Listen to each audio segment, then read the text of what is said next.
بەناوی خوای گەورە سڵاوتان لەبێت بینەرانی بەڕێزوو خۆشەویست هەفتە ساڵ تێپەر دەبێت بەسەر ڕاگەانی جارنامەی گردوونی مافەکانی مرۆڤ یادی هەفتە ساڵەی جارنامەی گردوونی مافەکانی مرۆڤ لە هەرێمی کوردستان لە کاتێکدا دۆخی مافەکانی مرۆڤ بەرەو خراپتر بوون دەچێت و بە پێی وتەی سەرۆکی پێشووی لیژنەکانی مافی مرۆڤیش لە پەرلەمانی کوردستان تا ئێستا زیندانی نهێنی و ئەشکەنجەدان لە هەرێمی کوردستان لە زیندانەکاندا بوونی هەیە. بە میواندارێک لە بەڕێزان لە ستۆدیۆی سەرەکی ئاسۆ حەمەشین مامۆستای زانکۆ ماستەر لە یاسا هەروەها لە هەولێرە دکتۆر علی کەریم سەرۆکی یونیڤەرسیتیی کوردستان بۆ مافەکانی مرۆڤ تاوتوی ئەم پرسە دەکەین. سەرەتا راپۆرتێک دەبینین.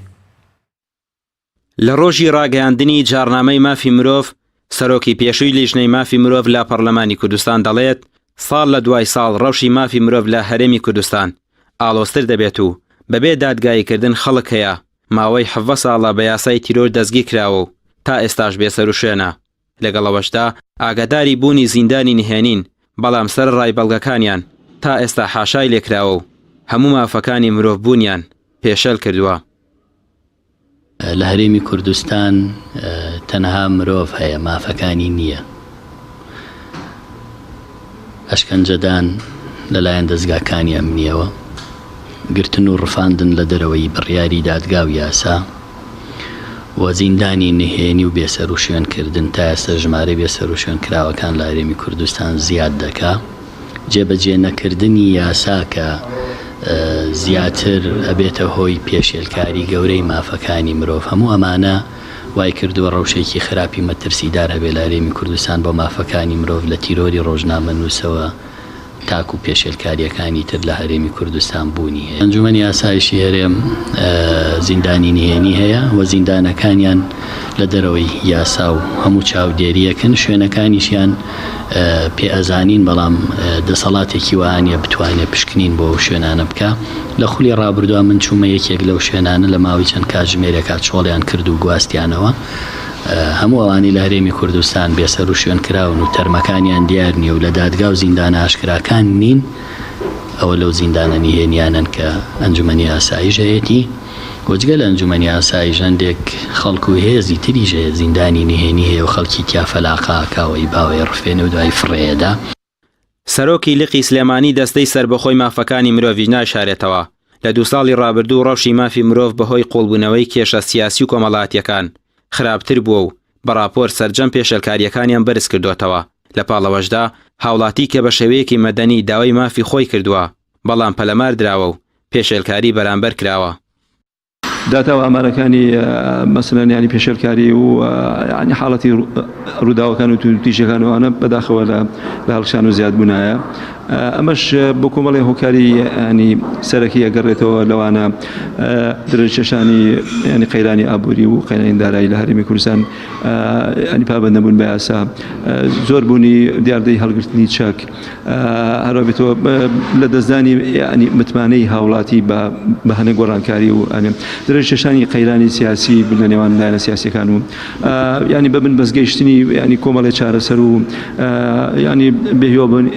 بێهیوابوونی خەڵک لە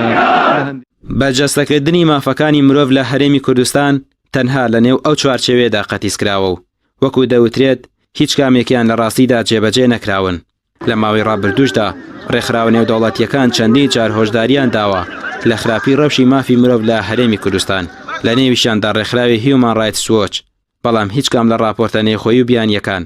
کاریگەریان نەبووە لەسەر دەسەڵاتداران و هۆشداریش دەدرێت ڕەوشی مافی مرۆڤ بەرەو دۆخێکی خراپتر هەنگاو دەنێت. ڕامیار عوسمان کەناڵی ئاسمانی پەیام سلێمانی.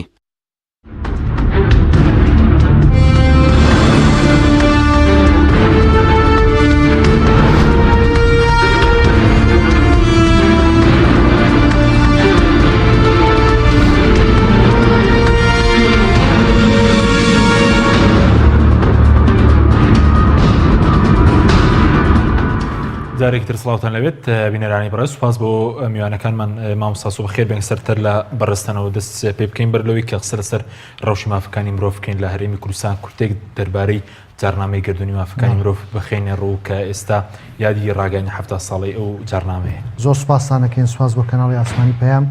بەناوی خۆی بەخشندەی میهرەبان دیارە جارنامەی جیهانی مافەکانی مرۆڤ لە وەخت و ساتە بندێکدا دانراوە کە لە ساڵی 1940 لە 10 دیسەمبەری ساڵی 1940 کە هاوکاتی ئەمڕۆیەواتە لە ڕۆژێکی وەکو ئەمڕۆیە ئەو جارنامەیە لە دوای ئەوەی کە نەتەوەی گرتوەکان پاش چەند ساڵێک دەست بەکارە بێ لە کارکردن هەندێک لە وڵاتان پێشنیازی ئەوە ئەکەن کە بۆ ئاسایشی عالەمی دنیا و هەروەها بۆ ئەوەی کەەوە ئەم بڵین نەتەوەی گرتوەکان خاڵێکی ئەساسی لەسەر واقعی ژیانی مافی مرۆڤ دابنە بڕیاردرا ئەو جارنامەی جیهانی مافی مرۆڤ کە کۆمەڵێک لە قانونیەکان ئەو کاتە لە وڵاتانی ئەوانەی کە ئەساسی بوون بە تایبەتی لە دامەزراندنی نەتەوەی گرتوەکانە ئەو جارنامەیاندانە دیارە خودی جارنامەکە کە لە سیما دە و دیباجەیەک پێک دێ هەر خودی دیباجەکە خۆی کۆمەڵێک بنەمای ئەساسی و گرنگی تێدایە بە حەقیقەت کە دەلالەتە لەسەر پاراستنی مافەکانی مرۆڤ کە ئەمە دادنرێ بە یەکەم بەڵگەنامەی جیهانی و ڕەسمی بۆ پارێزگاریکردن لە مافەکانی مرۆڤ لە دوای ئەو دیارە ئێمە بەڵگەنامەی دیکەشمان هەبووە لە پێشترا لە ئەوەیە هەتا لە خودی ئەوانەشی کە تێدا هاتووە بەڵام ئەوەی کە نێودەوڵەتی بێ زیاتر ئەمان مەبدەی بەزەم ڕێکردن و کاولکاریان نەبوو کە لە ئەنجامی جەنگی جیهانی یەکەم و دووەمی وڵاتانی زلیە سەنجامیاندا ئەمە بەتایبەت بەرەنجامی جەنگی جیهانی دووەم و هەروەها ئەو بێدەسەڵاتی کۆمەڵی گەلان کە پێشتر بەڕاستی هەیبوو نەیتوانی پێگەی مرۆڤ چەقی مرۆڤ بوون کەرامەتی مرۆڤ بوون بپارێزێ و وڵاتان هەستیان بەوە کرد کە یەکێک لە خەلە گرنگەکانی ئەوەی کە ڕەوشی کاولکاریانی کە بەسەر جیهاندا هات و هەروها بەسەر مرۆڤ کوژی کە لە کاتێکدا کە هەندێک لە وڵاتان وەکو ئەو جەنگە گەورانی کە بەرپایان کرد لە تایبەتی ئەوانەی کە بەری براوە بوون لە جەنگەکەیە ئەو کارەسات و ماڵوێرانەی بەسەر مرۆڤایەتی و کەرامەتی مرۆڤایەتی هات ئەکید تەسیر و کاریگەری خۆی هەبوو بەڵام بێجگەلەوە هەر خودی کۆمەڵی گەلانیش پێشتر کە بەڕاستی نەیتوانی جارنامەیەک پەیماننامەیەک دابنا کە حرمەت و کەرامەت بۆ مرۆڤ بجێڕێتەوە بۆ مرۆڤ بوون بکا بە چەق بەڵام قسە لەسەرەوەی مەسەلەن ڕێکەوتنێک کە بەڕێزووتر لە سی مادە پێکات و قسە لەسەرەوەی کە تەنە لەسەر کاغەزە ینی جێبەجێ کراوە لەسەر ئاسی جیهانیان ئەم ڕێکەوتنە بۆ تەوەی کەمکردنەوەی مافەکانی بێشیلکاری دژی مافەکانی مرۆڤ خۆی بەداخەوە نەکە ئەو ڕێکەوتن نامەیە ئەو ڕێکەوتن نامەیەش کە ئەو پەیمان نامەیەشی کە دواتر لە فەڕەنسا لە دوای شۆڕشی فەڕەنسا لە ساڵی 1970 کە شۆڕشی فەڕەنسا سەری گرت و لەو مەلەکیەتی و پاشا دەسەڵاتی پاشا ستەمکاری کە لە فەڕەنسای حکومی ئەکرد و پشتبەست بوو بە دەسەڵاتی کەنەسی یاخود کەنیسا و ئەو زوڵم و زۆری کە لە هاوڵاتی فەڕەنسیانە کردەوە بوو یاساییەکان لە پێشی هەمویانەوە دەستیاندا شۆڕشێکی گەورە و شۆڕشە بەرپاکرا ئەوش دیسان جارنامەیەکی جیهانی یاخود ئەوەی کە پێ دەوترێ جارنامەی مافی مرۆڤ و هاوڵاتی فەڕەنسی وا ناسراوە بەڵام لە هەمان کاتە زانایانی بواری فقی دەستوری و نێودەوڵەتی پیانەوەکەوی ژارنامەیەکی جیهانیە و هەروە وڵاتان دەتوانن ئیشی پێ بکەن جا فەرمانە پرسیارەکەی بەڕێز زۆر جوانە کە ئایا بۆچی تا ئێستا حیبرە لەسەر وەرەقی یاخود بڵێن تەنها مۆرێکە لەسەر کاغەز و نووسراوە ئەسڵ و ئەساسێکی نییە لە واقعدا لە ڕاستیدا سەرباری ئەوەی کە وڵاتانی دنیاش جگە لەوەی کە لەوێدا هەیە وڵاتانی دنیاش ئەگە بگەڕێنەوە بۆ دەستوری وڵاتان دەبینین زۆربەی هەرە زۆری ئەو مادانی کە لەوێدا هاتووە یا وەکو خودی خۆی یاخود نزیک لەو مادانە یا باشتر لەو مادانش لە دەستورەکانیان داهاتوە بەڵام دەبینین جارێکی تر پێشەرکاری پێ ئەکرێ و هەروەها وەکو ڕێز ڕێزی لە ناگیرێ ئەمەش زیاتر بۆ سیستم و دەسەڵاتی ئەو وڵاتانە ئەگەڕێتەوە بۆ هەروەها بۆ ئەولانە بنەما ئەتەکێت و پەروەردەیانە و ڕوانە بۆ مرۆڤ حقیقەتەن ئەو نظامە سیاسیانە چۆن لە مرۆڤ دەڕوانن ئایا مرۆڤیان پێ سنتەرە یاخود مرۆڤیان پێکارێکی لاوەکیە کە لە کاتێکدا مرۆڤ خاوەنی بڕیارە و هەروەها مرۆڤ ئەو کەرامەتە گەورەی کە هەیەی لەو مادەکانیشان بڕیاری پێدراوە بۆیە بەڕاستی تا ئێستا وەکو پێویست شتێکی دەرەنجام و کارێکی دڵخۆشکەرمان نەبینیوەکەوە کاری لەسەر کرابێ ئەمەش بەڕاستی فرە ڕەهەنداگی سپاس دەکەم مامۆستا گەر بچینە لای دکتۆر علی کاک دکتۆر زۆر سپاس بۆ بەشداریکردن لە بەرنامەکەماندا دەمەوێت سەرنجی بەڕێزت بزانم لەسەر ڕەوشی مافەکانی مرۆڤ ینی لە کوردستانە بە بۆچوونی بەڕێزتان شتێکە بە ناوی مافەکانی مرۆڤ بەڵێ بەناوی خۆی گەورە و میهرەبان سڵاو لە جەناب و میوانە بەڕێزەکەت و هەموو بیسەران و بینەرانی بەڕێز و خۆشەویست بەر لە هەر شتێک پیرۆزبایەکی زۆر گەرم لە هەموو بینەران و لە هەموو مرۆڤایەتی دەکەم بە بۆنەی 70 ساڵی جاری گردردونی مافەکانی مرۆڤ کە بۆ خۆی وەرچەرخانێکی یەکجار گەورە و گرنگی بواری مافەکانی مرۆڤ و مرۆڤ سالاریە لە ڕاستیدا بۆ قسەکردن لەسەر ڕەوشی مافەکانی مرۆڤ لە کوردستان بۆی فعلەن بە مانای وشە هەردوو ڕووی بابەتەکە ببینین دەکرێت لەو منتەڵەقەوە قسە بکەین کە کوردستانە نە جەهەندەمە و نە بەهەشتا واتە پێمان وانە بێ کە کوردستان بە فعلی هیچ مافێکی تێدانە و بەو مطلقیەتش پێمان وانە بێ هەموو مافەکانی مرۆڤی تێدایە لە کوردستان لە زۆر ڕۆ مافەکانی مرۆڤ تا ڕادەیەکەن لە زۆر ڕۆژەوە پێشرکاری گەورە و خەتەرناک هەیە و ئەوەشمان بیر نەچێت کاتێک قسە لەسەر مافی مرۆڤ دەکەین قسە لەسەر بابەتێکی نسبی دەکەین لە تەطبیقدا لە نەزەریەدا وەکو دەق دەنووسرێەوە قانونیش هەر بۆ خۆی وایە پرەنسیپە ئینسانیەکان وان بوار و حیاتی ئینسانی وایە بۆیە لە کوردستان ئەگەر بەو پێوەرە نێودەوڵەتیانی مافی مرۆڤی لە کۆمەلگا جیاجیەکان پێ هەڵدەسەنگێنرێ هەڵسەنگاندنێک بۆ دۆخی کوردستان بکەین بە فعلی تێدەگەین پێشرکاری گەورە و بەرفراوان و خەتەرناک هەیە لەگەڵ بوونی پێشرکاریەکان ئەوی زۆر خەتەرناکە ئەوەیەکە هەوڵی جددی و استراتیژی بۆ سنووردارکردنی پێشرکاریەکان نییە بە دیوێکی دیکەدا خەمساردی و بێباچێکی گەورە لەلایەن دەسەڵاتی سیاسی بەرامبەر پێشرکاریەکان بەرامبەر مافی مرۆڤەیە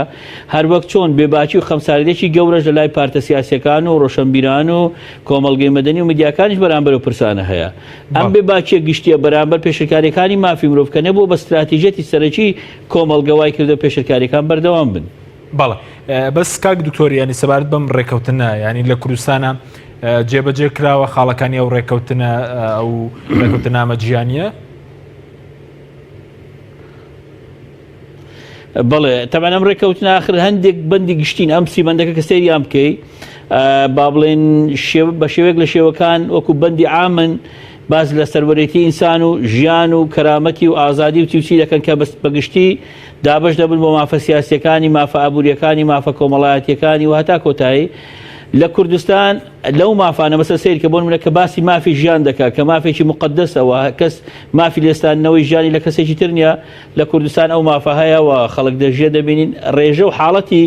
کوشتنیان با بڵێن ستانەوەی ژیان لە کەسێکی دیکە هەیە بەڵام حاڵەتی بچوک بچووکە و سنووردارە ئەوە نییە بە شێوەیەکی بەرفراوان بێ مەسەلەن مافی ئازادی بەمانە فراوانەکەی ئازادی لە ئازادی دەربڕینەوە بۆ ئازادی ئاینی بۆ ئازادی کۆمەڵایەتی بۆ ئازادی هەڵبژاردننی هاوسەر بۆ ئازادی سیاسی لە کوردستان تا ڕادەیەکە ئەگەرچی پێشرکاری ملاحەزاتی شەبێ بەسەرە بۆ نمونە باسی یەکسانی لە بەردەمی قانون لە کوردستان تا ڕادەیەکێ ناڵین پێشرکاری نییە بە تایبەتیش ئەوە دەکرێت بڵێن لە بەردەمی قانوندا هیچ جیاکاریەکی قانونیمان نییە لەسەر ئەساسی ژنوپیا و لەسەر ئەساسی بڵێن ئەمە مەسیحیە و ئەوە مسلمانە لە بەردەمی قانون جیاکرابنەوە واتە لە ڕووی دەقە قانونیەکە و یەکسانی لە بەردەمی قانون هەیە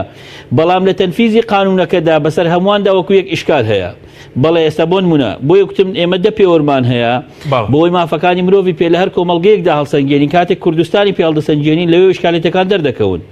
یەکێک لەو پێوەرە گرنگانە بۆ نمونە هەڵسەنگاندنی مافەکانی مرۆڤ بە پێی مافی گیرا و دەست بەسەر کراوەکان چونکە مافی مرۆڤ لە گرتوخانەکاندا یەکی کە لە پێوەرە گرنگەکان لەبەرەوەی ئەو کەسەی دەستە گرتوخانە لە هەموو چەکەکانی خۆی دادەڕندێ و پێویستی بە یارمەتی ئەوانی دیکەیە بۆیە ئەو دەسەڵات و دەوڵەتی ڕێز لە مافی مرۆڤ لەو شوێنە بگرێت کەواتە لە شوێنەکانی دیکەش پابندە پێوەری دووەم مەسەلەن بۆ جەلە و ڕوانگەوە لە کوردستان پێشرکاری زۆر و خەتەرناکمان هەیە ئەوەش نەک بە قسەی خۆمان بڵێن بەڵکو ڕێکخراوە نێودەوڵەتیەکان هەمویان بە بەردەوامی لە راپۆرتەکانیاندا کە چاوی سێمن و لایەنێکی نێودەوڵەتی بێلایەنن بەڕخنەی زۆر تونند و ڕاستەوخۆ بە کەیسیشەوە باز لە کوردستان و دۆخی خراپی زیندانیەکان دەکەن بۆ نمونە لە بواری ئازادی ڕادەربڕین لە کوردستان ئازادی ڕادەربڕین هەیە بەڵام ئاسایشی دەربڕینەکە نییە واتە خەڵک هەبوو لە کوردستان گیانی بەخت کردووە لە پێناوی و ئەوشەکانی و دەربڕینەکانی و بۆچوونەکانی و نووسینەکانی ئەمە پێشرکاری ئازادیەکە هەیە بەڵام ئاسایش نەکراوە تەمینی پێ نەدراوە بۆ نمونە پێوەرێک کە مافی مەسەلەن ژن و منداڵە لە کوردستان پێشرکاری خەتەرناکێ بەرامبەر مافەکانی ژن و منداڵان چ ئەوەی دەسەڵات بێ باکە بەرامبەری چ ئەوەی بەرپرسەکان دەیکەن چ زۆر جار دەبینی خەڵک دەیکا خێزان دەیکا کۆمەڵگە دەیکا مامۆستا دەیکا هاوڵاتی جۆرا و جۆر دەیکا واتە بە تعبیرێکی سادەگە پێوەرەکان حەزم لێ نییە زوو لێرە بە تەفاسیل باسکەم بەڵام لە کوردستان پێشرکاری زۆر و فراوان هەیە بەڵام ئەوەی خەتەرناکە هەوڵی جددی و استراتیژی بۆ ڕوبەڕووبوونەوەی پێشرکاریەکان و وەستاندن و دووبارە نەبوونەوەیان نییە بەڵێ ئەی دکتۆر کامانن ینی بەڕێز دەڵی پێشلکاری گەورە هەیە ئەی ئەو سەرپێچی کارن کێ ناوانەی کە پێشلکاری گەورەی مافەکانی مرۆڤ لە هەرێمە ئەنجام دەدەن بڵێ پێشرکارەکە ئەوانەی کە بە فعلی خروقاتی حقوقی ئینسان دەکەن بەش یەکەم دەسەڵاتی سیاسی لە کوردستان پێشرکارێکی سەرەکی مافەکانی ئینسانە بۆ نمونە ئێستا لە موچەی خەڵکەوە دەست پێ بکە تا دەگاتە هەموو خەدەمات و پێداویستە جۆرا و جۆرەکان کە مافی خەڵکن سیر دەکەی پێشرکارێکی گەورە و خەتەرناکی تێدایە ئێمە لە مافی مرۆڤ قاعیدێکمان لێ دەڵێن هەر پێشرکارێک بەرامبەر مافی ئینسان بکرێت یان دەسەڵاتە یان دەسەڵات لێی بەرپرسیارە بەشی دووەمی پێشرکاران کۆمەلگان تاکەکانن بۆیە دەبینین بەشی زۆری ئەو خەڵکی کە بۆ نمونە کەسێکی نزیکی خۆی دەکوژێ، خێزانەکەی دەکوژێ، خوشکی دەکوژێ، جیرانەکەی دەکوژێ، کەسێکی کە دەکوژێ لەسەر بچووکترین قەزیە کە پێشرکارێکی خەتەرناکی مافی ئینسانە هەر دەبینین کۆمەلگاکەیە. بەشی سێمیوانەی پێشرکاری دەکەن ئیتر دابش لە بنەوانی دیکە زۆر جار دەبێت وەکو کەیس سەیری بکرێت، کەیسی جیاجیا چکە هەموو کەسێک لەوی دیکە جیاوازە هەموو کۆمەلگاکەیە. بەڵام ئەوەی کە زۆر بەلای منەوە گرنگە کە دەڵێن بۆی بۆ هەر کەیسێک دیار بێ لە کوردستان دەستگا ئەمنیەکان مەسئولیەتێکی تایبەتیان بەردەکەوێت لە پێشرکاری بەرامبەر مافەکانی ئینسان. بۆ من ئەوانی لە ڕۆژنامەنووسان دەدەن، ئەوانی ئازاری ڕۆژنامەنووسان دەدەن، ئەوانی پێشرکاری بەرامبەر جیراوەکان دەکەن، ئەوانە دەستگا ئەمنیەکانن لە کوردستان. ئەوەشمان بیر نەچێ ئێمە لە ماوەی چەند ساڵی ڕابردوو لە کوردستان لە جەنگێکدا بووین کە جەنگی داعش بووە و جەنگی بەڵان ئەوەی پێی دەگوترێت نائستیقراری سیاسی لە کوردستان هەبووە. لە دۆخی پشێ و نامستەقردا دەواازەی پێشرکاریەکان فراوانتر دەبن، وەکو حاڵەتێکی تارەئی لێ دێ کە دەسەڵات زۆرتر دەدرێتە هێزە سەربازیەکان و ئەوانش پێشرکاری زۆرتر دەکەن هێزە چەکدارەکان. بۆیە لە کوردستان هێزە چەکدارەکان لە ناو دەسەڵاتی سیاسیدا پێشرکاری زیاتر و خەتەرناکیان کردووە. ئەمەش بە مطلقی قسە ناکەم چونکە دەڵێم هەموو کەیسێک جیاوازە لەوی دیکە هەموو کەیسێک دەبێت بە تایبەت تەعاملی لەگەڵ بکرێت، بەڵام بە فعلی دەسەڵاتی سیاسی لە کوردستان بەرپرسە بەرامبەر و پێشرکاریانەی کراون. بەڵێ سوپاس دەکەم دکتۆر دواتە گەرێم و لای بەڕێزت ماوەسەگەر بگرم و لای بەڕێز لە میسترنجی بەڕێز بزان بەسەر مافی مرۆڤ بە بچوونی بەڕێز تێ یاخود ڕێژەیە ینی بۆ مافەکانی مرۆڤ ئەگەر دابشکەین بۆ مافی سیاسی یاسایی مەدەنی ئابووری. ڕاست قوربانەگەر لە ڕاستیە تەماشا بکەینەمە یاساکان و هەروها ڕێکەوتنامە نێودەوڵەتەکانیش بە شێوازێکی میسالی بوون تا ڕادێک ئەبێت درک بۆ حەقیقەتە بکەین و دانیشی پێ بنین کە بە شێوەیەکی میسالی بوون و خود نمونەی بوون تەماشای کۆمەلگاکەن. بۆیە زۆربەی یاساکان ئەو دەقانە باس ئەەکەن بە شێوازێک باسیەکەن کەوا کۆمەلگایەکی خۆشگوزەران و ژیانێکی شەرەفمەندانە بۆ هاوڵاتیانی خۆی دابین بکە، هەم لە ڕووی نێودەوڵەتی و دەنگ و سەدایەکی هەبێت کە ئەم وڵاتێکە ڕێز لە هاوڵاتی خۆیەگرێ و ڕێز لە کەرامەتی مرۆڤایەتی خۆیەگرێ مرۆڤەکانی ئەگرێ و مەبدەئی هاوڵاتی بوون تایدا سەروەرە و لە سەروی ئەوشانەوەکە بنەما یاساییەکانە. بەڵام کاتێک کە دێنە سەر ئەرزی واقع بەو شێوە نییە. ئێستا دەستوری زۆربەی وڵاتانی کە ئێستا کاولکاری دنیایان تیا ڕوەدات ئەگەر تەماشای بکەی ئەڵێ ئەمە لەوانەیە دەستورێ بێ ژیانی خۆشترین بۆ وڵاتان دابین کردووە. مەسەلەن لێکی لەوانە وڵاتانی عەرەبی و مۆریتانیا ئەگەر بگەڕیتەوە سەر دەستورەکانی لەوە زیاتر کە لە نەتۆی گرتوەکانە هاتووە دەقی داوە لەسەر مافەکانی مرۆڤ، بەڵام تا ئێستاش بازاری کۆیلایەتیان هەیە بە مرۆڤەوە لە وڵاتێک وەکو سۆماڵە مەسەلەن لە کۆمەڵە وڵاتانی دیکەیە کە ئاسیان تا ڕادێکی دیکەش باشترە وەکو لیبیا بۆ نمونە. ئەمە بە حەقیقەت لە کوردستانی شاگەر تەماشای بکەین ئێمە دەبینین بەڕاستیەکەی وەکو مامۆسای بەڕێز باسی کرد تا ڕادێکی زۆر پێشەلکارەکان وازەحن و هەموو کەناڵەکانی ڕاگەیاندن کە ئەو راپۆرتانە دەگوێزنەوە بۆمان کە لە ناوەندە بەرزەکانی دنیاوە ئاماژەی پێەکەن. ڕەوشی مافی مرۆڤ لە کوردستانە بەڕاستی ڕەوشێکی مەترسیدارەوە ڕەوشێکی ناڕەحەتە و هەروەها بەرەو زیادبوونیشە بەو ئاماژانەی کە بەداخەوە لەگەڵ زیادبوونی هاوڵاتیە لەگەڵ زیادبوونی ڕێژەی دانیشتوانە ڕێژەی تەعاملکردنی دەسەڵاتیش دەگۆڕێ لەگەڵ هاوڵاتیانە و ڕێژەی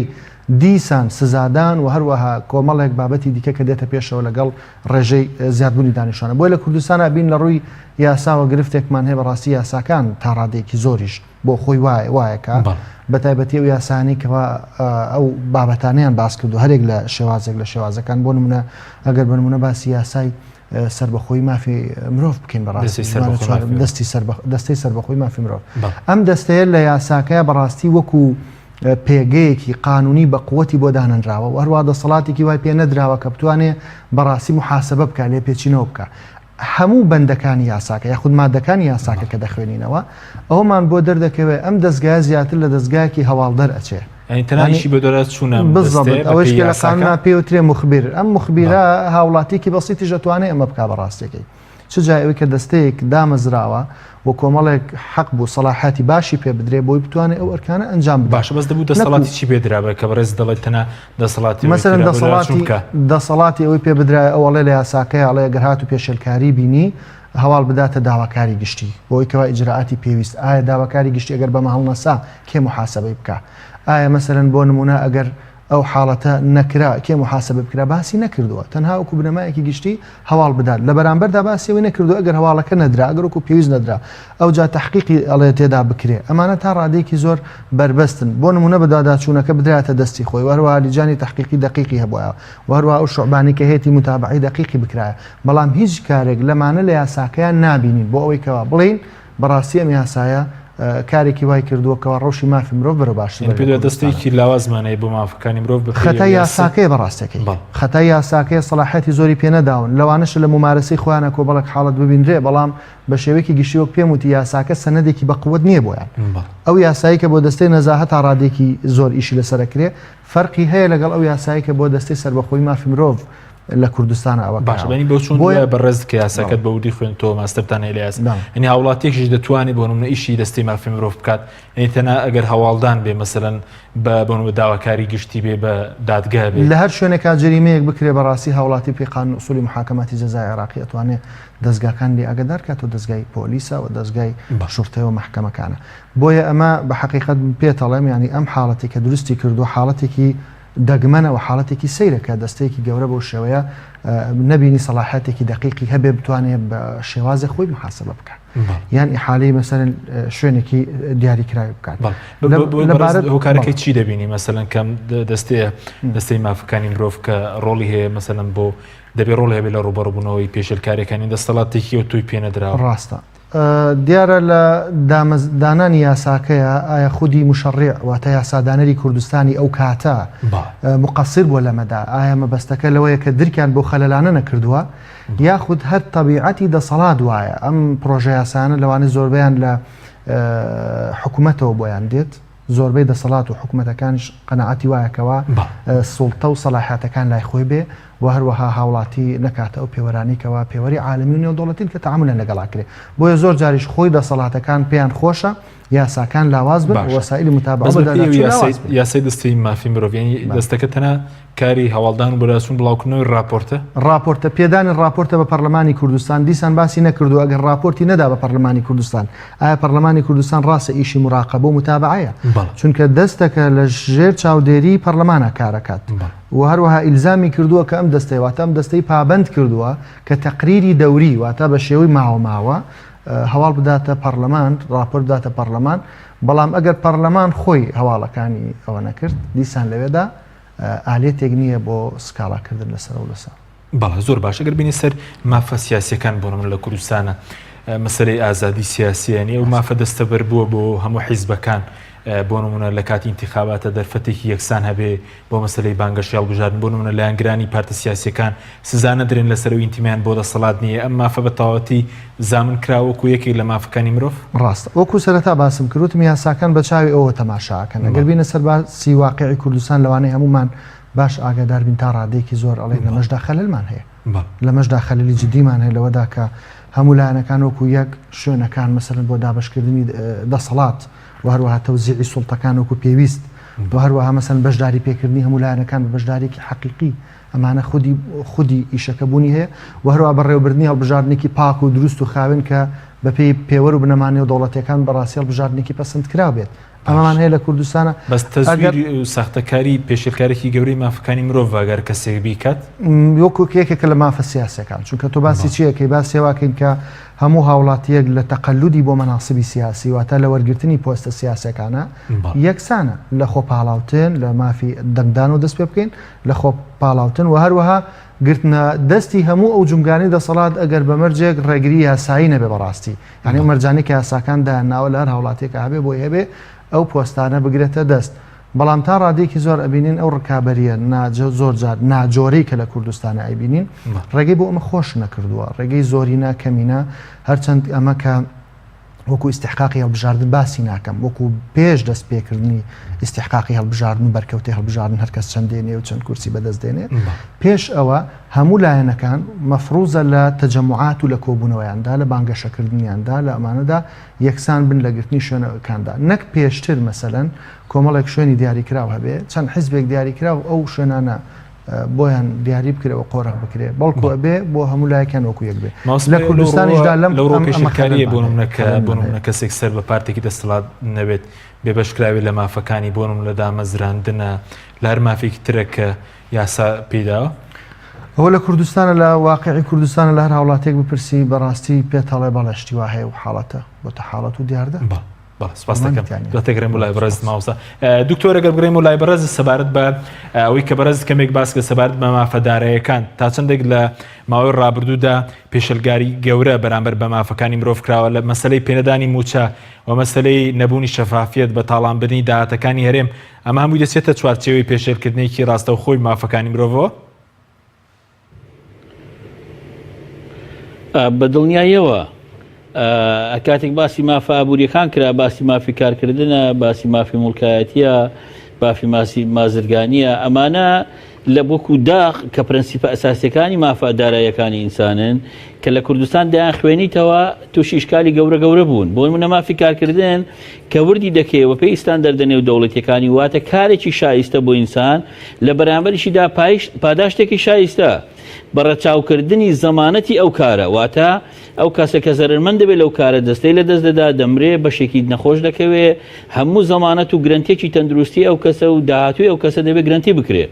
لە کوردستان ئەوە نییە یعنی یەکەم دەرفەتی کارکردن دەست خەڵک ناکەوێت و زۆر کەمە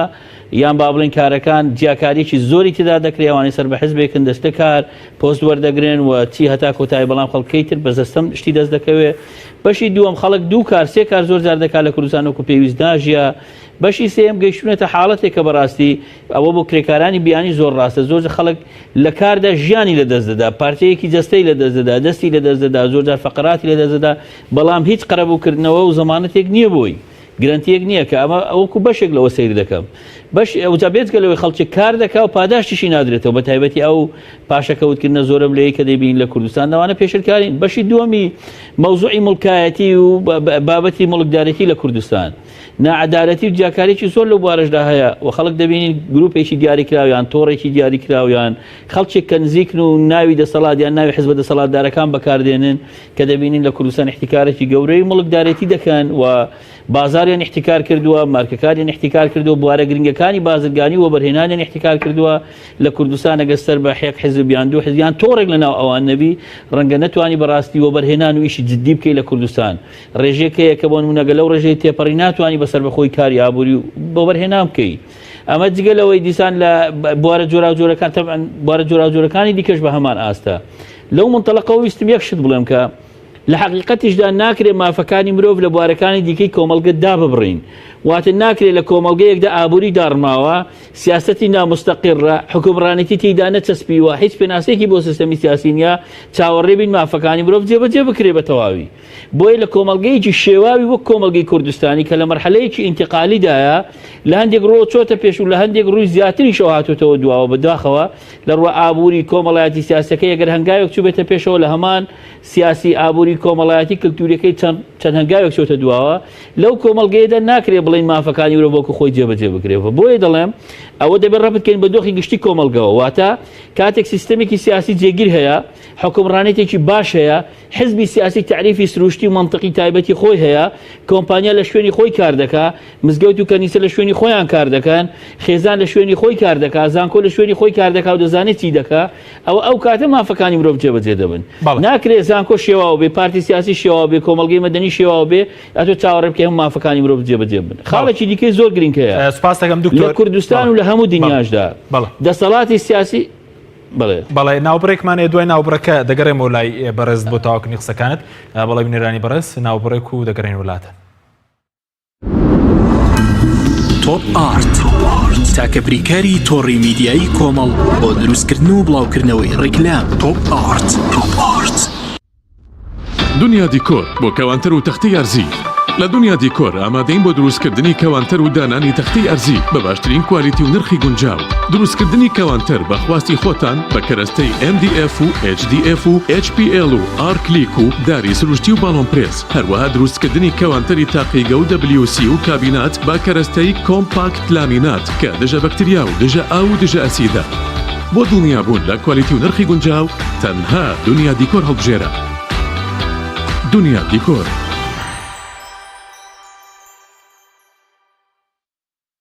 فانسینێت خێراترین هێڵی ئینتەرنێت بە داوڵۆندی بێسنوور ئێستا لە خزمەت کڕیارandایە فانسینێت جۆرەها کارتی پڕکردنەوەی بۆ ئامادەکردوون کە سەرجەمیان داونلۆندیان بێ سنوورە بۆ ماڵ و شوێنە گشتیەکان. کارتی 9000 دیناری بۆ ماوەی 1 هەفتە، کارتی 7000 دیناری بۆ ماوەی 15 ڕۆژ، کارتی 30000 دیناری بۆ ماوەی مانگێک، کارتی 40000 دیناری بۆ ماوەی مانگێک و بە خێرایی زیاتر کە تایبەتە بە یاری ئۆنلاین. هێڵی فانسینێت لە ڕێگەی ئامێرێکی تایبەت کە لە سەربان دادەنرێت وەردەگیرێت و لە ڕێگەی گێنەرێک بۆ ئامێری بڵاوکردنەوە لە ناو ماڵەکەت یان شوێنی کارەکەت کاری پێدەکرێت. ژمارەی تەلەفۆن 0 224 75 74 یان 0 194 36 37. فانسینێت. تۆپ ئارت تاکە بریکاری تۆڕی میدیایی کۆمەڵ بۆ دروستکردن و بڵاوکردنەوەی ڕیکلام. تۆپ ئارت.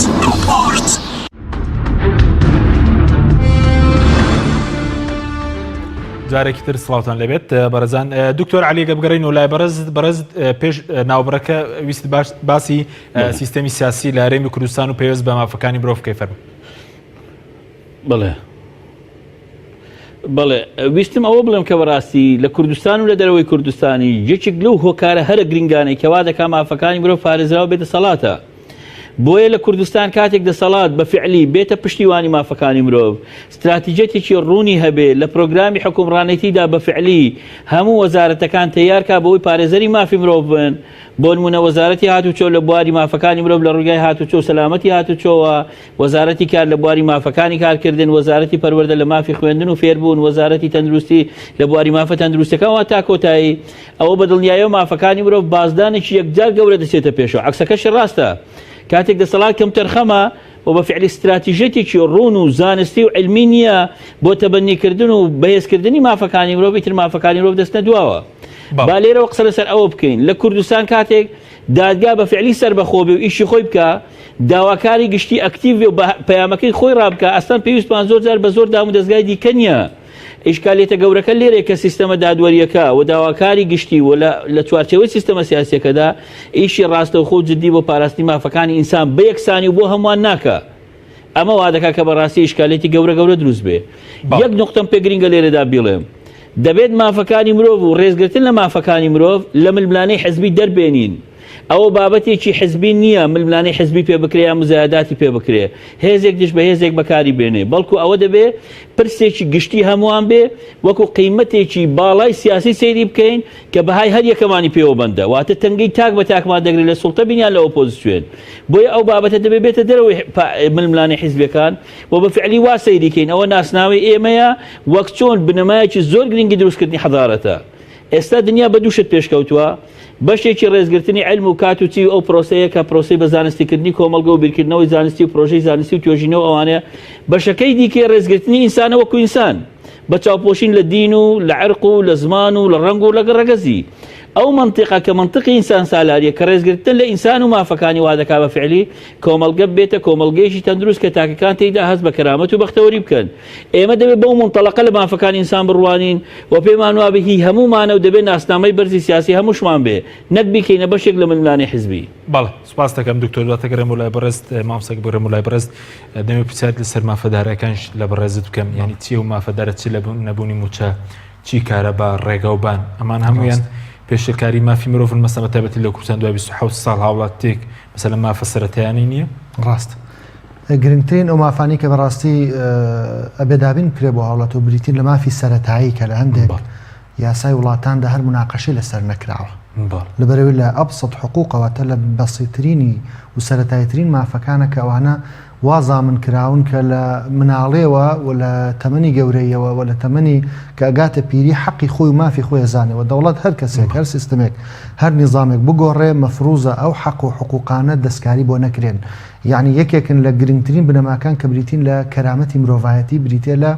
دابینکردنی بژێوی ژیان، هەتا تەنانەت لە دەستور و یاساکانیشمانە کاتێککە باسەکرێ باسی حیاتون ڕەغیدەتون یان حیاتون کەریمە ئەو ترێت. یعنی چی؟ یعنی ژیانێکی سەربەرزانە، ژیانی سەربەرزانە بە دابینکردنی مافەداراییەکانی هەر هاوڵاتیەکە کە شایستەیەتی، جا چ مامۆستایە، جا چ فەرمانبەرە، جا چی کارگوزارێکە، جا چ هەر کەسێکە کە عنوانێکی وەزیفی هەڵگرتووە لە کۆمەلگای خزمەتێکەکە و موچەش لە پای خزمەتێکە کە ئەم کەسە ئەدای ئەکا بۆ 30 ڕۆژ بۆ ماوەیەک. لە هەندێک وڵاتاندا لە 15 ڕۆژدا موچەی هاوڵاتی موچەی مۆزەفە درێ بۆی کراوە بە دوو بەشەوە، یعنی لایەنی حسابی چی کراوە حسابی ئەوە کراوە کە لایەنی نەفسیشی لە 15 مانگ ئەم کەسە وردە معنەویات و حاڵەتی مادی بەرەو کزی ئەڕوا دێت چێکا قستی دومی موچەکەی پێدا واتە هەموو کاتێک لە 15 مانگە ئەو نوێ ئەبێتەوە و ئەو کەسە ژیانی بە شێوازێک کە خۆی بنیادی ناوە تەرتیب و ڕێک و پێکیەکە و لەگەڵی ئەڕوا بۆیە گرنگترین بنەماکان و هەر ئیخلالێکیش بەوە ئیخلالە بە گرنگترین بنەماکانی مافی مرۆڤ کە بریتە لە ژیانێکی سربەرزانە و ژیانێکی بەڕاستی شەریفانەکە یاساکان ناوێن ناوە بۆیە دەستبردن بۆ مافەدارایەکان وەک باسم کرد دەستبردنە بۆ بەشێک لە کەرامەتی مەسەلەی نەبوونی شەفافێتیش لە داهاتەکان بڕۆنە خەڵک ئەمەش پێشکی مافی مرۆڤ بۆ خەڵک نازانێ داهاتی ناوخۆ لە کوردستان چەندە داهاتی نەو چەندە چۆن سەرف دەکرێت داهاتێکی زۆر ئێستا بۆ نمونە زۆر داهاتە وەرەگیرێ ئایا لە بەرامبەردا سەرفەکرێ بۆ ئەوە مەسەرەن فەرمان هاتوچۆ پارێک وەرەگرێ لە بەرامبەر ژینگە و ڕێگاوبانە ئایا سەرفەکرێ بۆ ژینگە و ڕێگاوبان ئایا ئەوە ئەکرێ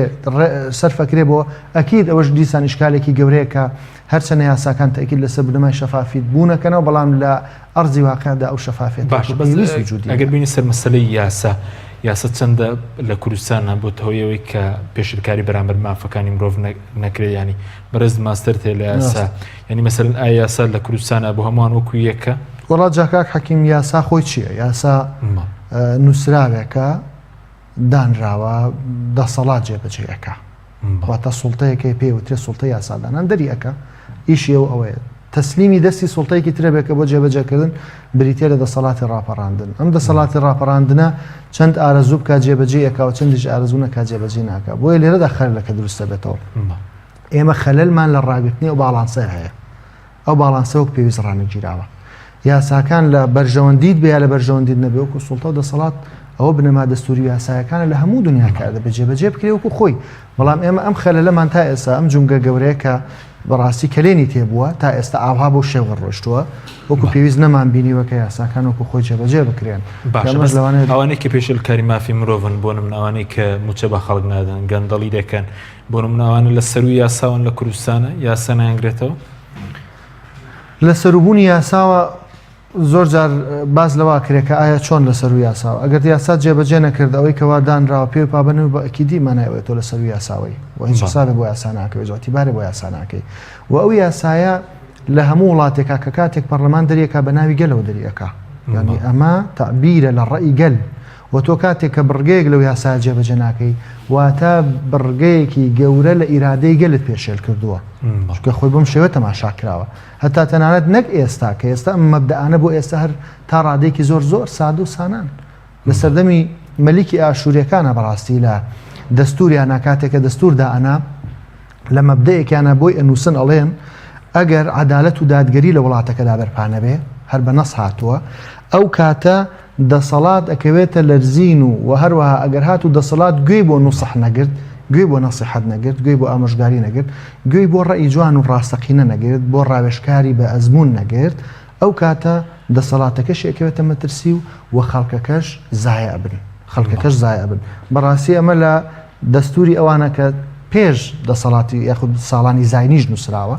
کەچی ئێستا ئێمە تا ئێستا لە وڵاتانی شەرقی ئەوسەد بەعام و کوردستانیش بەشێکە لە هەرێمێکە لە عێراق گیرۆدەی ئەو حاڵەتین وەکو پێویست باشە هەم گەل زایە درراوە هەم دەسەڵاتەکانی بە یاساژ مەسەلەن پێشێلی مافەکانی مرۆڤ کراوە بۆ نمونە باز لە مەسەلەی یاسای تیرۆر دەکرێت کە ئەم ساڵش مانگی حەوت لە پەرلەمانی کوردستان درێژ کراوە پێشتر بەشی مافی مرۆڤینەتەوە یەکگرتوەکان لە عێراق داوای کردو هەموار بکرێتەوە ڕاستە ینی بە یاساش پێشێلکاری مافەکانی مرۆڤ دەکرێت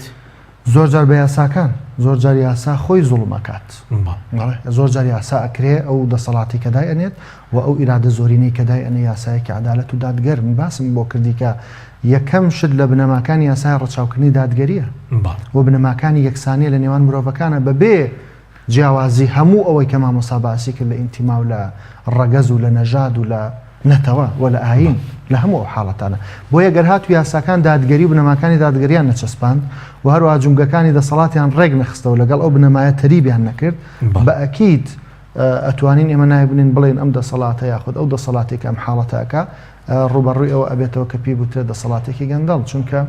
لەگەڵ ئەم بابەتانشدا کە هەیە پێویستەکە ئیرادەی ئەو گەلە کە دەنگی پێداوە و ئیرادەی ئەو دەسەڵاتە کە دەسەڵاتی یاسادانانە ئەو یاسای دەرکردو جێبەجێ بکاوکو پێویست. سپاس دەکەم دکتۆر ئەگەر بگەڕێمەوە لای بەرەزت سەبارەت بە مەسلەی بەشێکی مافەکانی مرۆڤ قسەکردن لەسەر مەسلەی ڕەوشی زیندانەکانی هەرێم و پێ دوایە سەبۆن مستەرۆکی پێشوو لیژنەی مافی مرۆڤ لە پەرلەمان باز لە زیندانی نهێنی دەکا بەرەزت وەکو چالاکێکی بواری مافەکانی مرۆڤ پێ دوایە زیندانی نهێنی هەیە و باز دەکە کە ئەنجومەنی ئاسایش بۆ نمونە زیندانی نهێنی هەیە. بڵێ بڵاهی ناتوانم بڵێم هەیە ناتوان بڵێم نیشە چونکە ئەگەر هەبێ دەبێ بەڵگەم هەبێ بەس من بەڵگەم نییە بەڵام ناشتوان بڵێم نییە لەبەرەوەی لە کوردستان هەموو شتێک متەوەقعە بە تایبەتیش لەو چەند ساڵی ڕابردوو کە کوتم ئێمە لە دۆخێکی تەنگەتاوی دابووین دۆخی جەنگە بووە ئەوەش تەبریرێکی داوەتە زۆر خەڵک کە بەو ناوەتە ڕوشێک بسووتێنن پێشرکاری زۆر بکە و لەگەڵ دنیاش بنەوە عیشتر قسە بکە کە ئێمە لە دۆخی جەنگ داین و 2 ملیۆن ئاوارە لێرێ و دۆخێکی ناتەبیعی هەبووە بۆیە ناتوانە ڕەتی کەمەوە ناتوانێتە ئیدیشی بکەم بەڵام هیوادارم نەبێشتی وە وەگەر کەسێکیش دەزانشتی وا هەیە وەڵڵاهی هیوادارم لانی کەم بیداتە دادگا و یان لانی کەم لە میدیاکان بڵاوی کاتەوە چونکە بەڕاستی ئەمە وەکو جارێکی تر دەڵێم شەڕ لەگەڵ دیاردەکە بکەین نەک شەڕ لەگەڵ با بڵێن کەسێک و لایەنێک لەسەرەوە بکەین ینی بە فعلی دادگا ئیشی ئەوە بێت تاوانبارەکان محکەمە بکانە گێمە لێرەوە محکەمەیان بکەین بەڵام ئەگە حاڵەتێکی خەتەرناکی وا هەبێت کە پێشێکارێکی یەکجار خەتەرناکی مافی مرۆڤە بەدڵنیایەوە دەبێت دادگا ئەو تاوانبارانە بەمانای کەلیمە سزایەکی قورس بدە. بەڵێ ئەی تا چەند پێ دوای ئێستاش ئەشکەنجە بوونی هەیە لە زیندانەکان پێشتر ڕێکخراوی هاتلاند لە 2015 لە راپۆرتێکە باسی لەو کرد بۆ هەموو ئەو شکەنجانەی کە لە سەردەمی بەعسە هەبووە ینی لە بەشێک ئێستا لە بەندیخانەکانی هەرێمی کوردستانایە پێ دوای ئێستاش ئەشکەنجە دان هەیە دان پێدانانی بە زۆر هەیە. هیوادارم نەبێت بەڵام بەڵێ هەیە یعنی بەڵگەی زۆر هەیە و فعلەن زۆربەی ڕێکخراوەکانی شەوەیان گوتووە ڕێکخراوە دەوڵەتیەکان راپۆرتە جۆرا و جۆرەکانیان ئەویان گوتووە بەڵێ لە زیندانەکانی هەرێمی کوردستان با بڵێن بە شێوازی جۆرا و جۆر پێشرکاری بەرامبەر مافەکانی ئینسان کراوە هەر لە ئەشکەنجەدان هەر بە زۆر ئاعتراف پێکردن هەر تا بەکە بێبەشکردن لە مافە تەندروستیەکان تا گرتنی تەعەسوفی بەبێ ئەمری دادوەر تا منعکردنی مواجهکردن و بینینی کەسوکە هەتا کۆتا یعنی و محکەمەکردن ومانەوە بۆ ماوەیەکی درێژ لە خانەکانی گرتن و گواستنەوە هەتا کۆتایی پێشرکاری جۆرا و جۆر هەبووە بەڵام جارێکی تریش ئەوە دەڵێم یعنی ئەو بابەتە ئەگەر ئەو 4 ساڵە تەنگەتاوی ئێوە ڕەچاو بکەیەوە قسەیەکە واگەر مەبدە بێ و سیاست بێ لای هەرێمی کوردستان و لای دەسەڵاتداران ئەوە خەتەرناکێکی زۆر گەورەیە کە هیوادارم وانە بێ بۆیە بەڵێ پێشرکاریەکان هەبوون بەڵام لەمە و دوا هیچ تەبریرێک نامێنێەوە بەمانای وشەش دەبێت دەسەڵاتی سیاسی و حکوومەتی داهاتوش کە دروست دەبێت بە جددیش لەسەرەوە بکە کە مافەکانی مرۆڤ لە کوردستانی داهاتوو ڕێز لێگیراو بن. بەڵێ ئەی سەبارەت بە بازرگانیکردن بە مرۆڤ تا چەند ئەم پرسە لە هەرێمی کوردستان پێ دوای ئێستا بوونی ماوە پێشتر راپۆرتێکی وەزارەتی دەرەوەی ئەمریکا باسی لە بازرگانیکردنی بە مرۆڤەوە کردبوو لە بەتابەتی کەم پیاوەرەکان و باسی لەوە کردبوو کە هەندێک بەرپرسی دەستڕۆشتووی هەرێم لە پشت ئەو بازرگانیکردن بە مەسەلەن مرۆڤەوە. بڵێ واللهی راپۆرتی دیکەی زۆریشن هەم مدیایی و هەم ڕێکخراوەی عالەمی کە باسییان لەو بابەتانە کردووە وەکوتم پێشەکاریەکان لە هەموو بوارەکان بەرامبەر مافەکانی ئینسان هەن بەڵام بەو فراوانیە نین یعنی بڵێ لە ناو کەمپی ئاوارەکان بەڵێ زۆر شت بۆ لە شوێنی تریش زۆر بووە بە کرێکارانی بیانیشەوە بازرگانی کراوە کرێکارە بیانەکانی شەڵخەڵەتێنراون و پێشکاریشان بەرامبەر کراوە زۆر جار عفوم کە ئافرەتانیش بازرگانیان پێوە کراوە لێرەوە بۆ جنوبی عێراق و لە جنوبی عێراقەوە بۆ ئێرە و لێرەوە بۆ وڵاتانی تر بەڵام ئەوە نەبووتە زاهیرە و بە فراوانی نییە و بە فعلی لە هەرێمی کوردستان سیاسەتی گشتی لەگەڵ ئەوە نیە زۆر دژی ئەوەکو من یعنی ئاگاداری ئەوە بم لە بابەتی بازرگانیکردن بە خەڵکو و مەوزوعی کۆیلایەتی و مەوزوعی کت بە شودان بم بە پارە با بڵێن لە مەرحەلێکی بچووگەوەی عمری قاسرین و ئەوانە لە کوردستان نییە بەڵام لە شتی دیکە هەیە و هەندێک جار حاڵەتەکان شاراوە هەندێک جار هەندێک بند هەبوو ناشکرا بوون کە بە سزاگەیشتون هەندێک جاریش وەکو خۆی ماوەتەوە بەس حاڵەتێکی خەتەرناک لەو بوارە هەیە بەگشتی بۆ بەڕاستی بەشی دووەمی ئەو بابەتەش ئەوەیە کە خەڵکێکان لە دادگا داوا کراون نەچوونەتە بەردەمی دادگا ساڵانەش ئەو راپۆرتانە بڵاو دەکرێنەوە کە بەڵکو سەدا زۆرجار لە 1000 کەس تێدەپەڕێ لە کوردستان پێشرکاری خەتەرناکیان لەو مەجالانەی حقوقی ئینسان کردو بەڵام نەچوونەتە بەردەمی دادگا و تا ئێستا دادگا نەیتوانیوە بڕیاریان لەسەر بدات. بەڵێ دکتۆر زۆر بە کورتی سەبارەت بە مەسەلەی چۆن دەکرێت ئێمە پێشەلکارەکانی مافی مرۆڤ کەم بکەینەوە لە هەرێمی کوردستانە. بڵێ بە بڕوای من دەبێت حکوومەتی داهاتوو هەر حزبێک پێشی دێنێ لەگەڵ هەر حزبێکی دیکە بەشێکی گرنگی پرۆگرامەکەی پاراستن و پایدارکردنی مافەکانی ئینسان بێ ئەوە جگە لەوەی کە دەبێت حزبە سیاسیەکان کۆمەڵگەی مەدەنی مدیاکان ڕۆشنبیران بەفعلی مافەکانی مرۆڤ بکەنە پرەنسیپێکی بیرکردنەوە لە کۆمەلگە ئێمەدا بیچەسپێن و ڕێزی لێ بگرن بۆ تاک بە تاکیشمان ئەوە زۆر گرینگە هەم بزانین مافەکان چیە هەم بڕوا بە مافەکان بێنین هەم ببێ بە ئەخلاقمان لە سلوکمان ڕنگ بداتەوە بەفعلی بە هەمومان بەیەکە و کللتورێک دروستکەن کە تێیدا ئینسان دەچێتە سەر شتەکانی ترەوە جگە لە خوای گەورە دەبێتە سەیدی کەون و کاینات. بەڵێ تا ئێستا ئەو کولتورە دروست نەبووە لە هەرێمی کوردستان؟ نەخێر بەدڵنیای ئەو پێشکاری زۆرانەی هەر ئەوەیە کە بەفعلی لە کللتورەکەی ئێمەدا پێشکاری خەتەرناکەیە و پەنجە نەرمی کللتورەکەشەیە لەگەڵ و بابەتە بەڵکو تەشجیعیش هەیە زۆر لە دابوونەریت و تەقالیدەکانمان وەک چۆن بوارە سیاسیەکە هاوکارە زۆر لە بوار و تەقالیدەکانیشمان هاوکارن بۆ پێشکاری فراوان و خەتەرناک لە بوارە کۆمەڵایەتەکان لە بواری کوشتنی ژنان لە بواری پێشکاری بەرامبەر منداڵان و خۆتان دەبین یعنی مثل لە بوارە جۆرا و جۆر ئەبعادە جۆرا و جۆرەکانی بوارە کۆمەڵایەتەکان بۆیە دەڵێم دەبێت بە هەمومانەوە بە تایبەتیش تاک بەو بەرپرسیارەتی هەستێ پێشەوەی زۆر داوە لە کۆمەڵگە بکە پێشەوەی داوە لە دەسەڵاتکە داوە لە خۆی بکە یعنی ئەو قسەی تۆڵستۆی قسێکی زۆر جوانە کە دەڵێ هەمومان باز لە گۆڕانی مرۆڤایەتی دەکەین بەس کەس باز لە گۆڕانی خۆی ناکە بۆیە تاک پێویستە هەم بزانێ مافەکانی چیە هەم بڕوای پێبێنێ هەم لە ئەخلاقیدا ڕەنگداتەوە. بەڵ سوپاس دەکەم دکتۆر مامۆستاکە بگەڕم لای بەڕێزت تا چندێک گرینگە بۆ نمونە ئەو راپۆرتانی کە چ لە سەراسی ناوخۆ چ لە سەراستی مەسەلەن دەرەوە لەسەر مافەکانی مرۆڤ بڵاو دەکرێت پێشەلکاری مافەکانی مرۆڤ حکوومەتی هەرێم لایەنە پەیوەندیدارەکان چارەسەری بکەن بەڵام ئێمە لیژنەیەکیشمان هەیە بۆ وەڵامدانەوەی راپۆرتە نێودەوڵەتەکان پێوە لە بری وەڵامدانەوە باش چارەسەرکردن باشتر نییە؟ بریا ئەو لیژنەیە ناوی لیژنەی بەداداچوون و هەڵسەنگاندن وایە بۆ ئەو راپۆرتان نەک وەڵامدانەوە چکە کاتێک باسی وەڵامدانەوە ئەکەیتەوە هەموو کاتێکوا خۆ بینی کە لە مواجهەی ئەوە یادای وهروە ئەتەوێ و ڕەخنەیەک وەکو وەڵامێک بیتەوە کە وەزعی کوردستان بەو شێوەیە نییە بۆیە لە زۆربەی وڵاتاندا ئێستا کە کاتێک ئەو راپۆرتانە ئەوە ئەکرێت لیجانی گەورەوە هەتا لیژنەی زۆر بەرز لە ئاستی باڵایە هەتا لەسەر ئاستی سەرۆکە حکوومەت وەزیری ناوخۆ و هەروەها وەزیر ڕۆشنبیری پێکە هێنرێ بۆ بەداداچوونی ئەو حاڵەتانە نەک ئەوەی کەوا یەکسەر بێت لەلایەن جهتێک کە وەڵام بدرێتەوە بە شێوازێکە مقنعیش نەبێ وەڵامەکە زۆر جارە وەڵامی کەەوە ئیداتەوە لەلایەن هاوڵاتیانی کوردستان لەوانە مقنع نەبێ قەنەعەت پێکراو نەبێت چ جار لەلای ئاستی نێودەوڵەتی وهروها ئەو راپۆرتانە تا ڕادێکیش ئەکرێن بەڕاستی بە کۆمەڵێک فلتەری گەورەتی ئەپەڕن لە خۆ نییە یاخود بڵین حەقێکی سیاسی لە پشتەوە نییە بەڕاستی کە دەوڵەتێک بێوێ بەهۆی راپۆرتێک و کارێکی لەو حاڵەتان ئەنجام بدات ئەو راپۆرتانی کە ئەکرێن زۆربەی ئاماژەکانی زۆر بەڕاستی جێ ئەسەف و ناخۆش ناوبانگی هەمیشان لە دەرەوە لە کادار کردووە ئەکید ناوبانگی هاوڵاتیانی کورد و ئەوەشان لە کەدار کردووە سەبارەت بەوەی کە ئەم راپۆرتانە ئایا دەبنە هۆی کەمکردنەوەی ئەم حاڵەتانە گەر باسی بکەین من پێم وایە ئەم دیاردەی بێ ڕێزیکردن بەرامبەر بە مرۆڤ بە شێوازێکی گشتی دیاردەیەکە لە سروشتی عامی سوڵتە و دەسەڵات و هەروەها